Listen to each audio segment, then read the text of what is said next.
Dear students, আজ আমরা শিখব পাস্ট পারফেক্ট টেন্সে বিফোর এবং আফটারের ব্যবহার।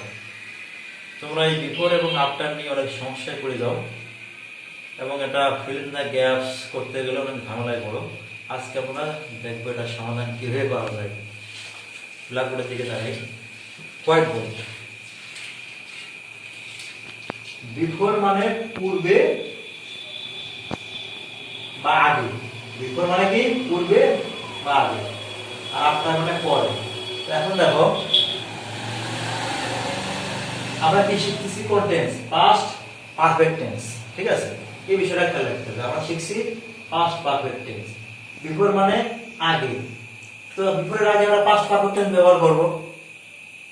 ঠিক আছে, আফটার মানে পরে। আমরা কোন টেন্স শিখছি? Past perfect tense. আমরা আফটারের পরে পাস্ট পারফেক্ট টেন্স ব্যবহার করব, ব্যাস। আর অন্য যে বাক্যটা থাকবে সেটা পাস্ট ইনডিফিনিট টেন্স হবে। এখন দেখো আমরা দুটো উদাহরণ দেখি। এখন লেখা আছে ডাক্তার আসার আগেই রোগী মারা গেল। ডাক্তার আসার আগেই রোগী মারা গেল, তার মানে কি? রোগী আগে মারা গেছে, এটা পাস্ট পারফেক্ট টেন্স। তো আমরা সেটা আগে লিখবো এবং কি লিখেছি? The patient had died before. এই যে বিফোর মানে কি শিখছিলাম? বিফোরের আগে past perfect tense. Past perfect tense গঠন তো জানো, সাবজেক্ট প্লাস হ্যাড ভিতরি। তো the patient had died before. অন্য যে বাক্যটি আছে একটু আগে বললাম, এটা হবে কি? Past indefinite tense. অন্য বাক্যটি পাস্ট ইনডিফিনিট। সেটা কি? ডাক্তার আসা, এইটা। ডাক্তার আসা কি? The doctor came.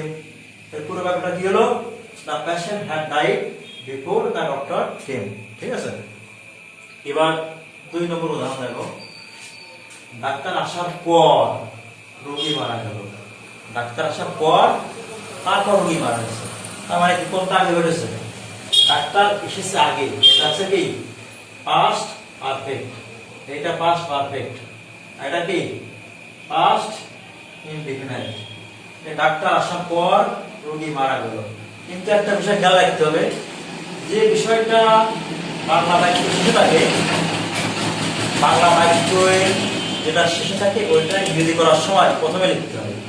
ঠিক আছে, তাহলে আমরা এটা প্রথমে লিখতে পারবো। রোগী মারা গেল, দ্য পেশেন্ট ডাইড। ঠিক আছে, দ্য পেশেন্ট ডাইড। এই দেখো আফটার, আফটারের পরে পাস্ট পারফেক্ট।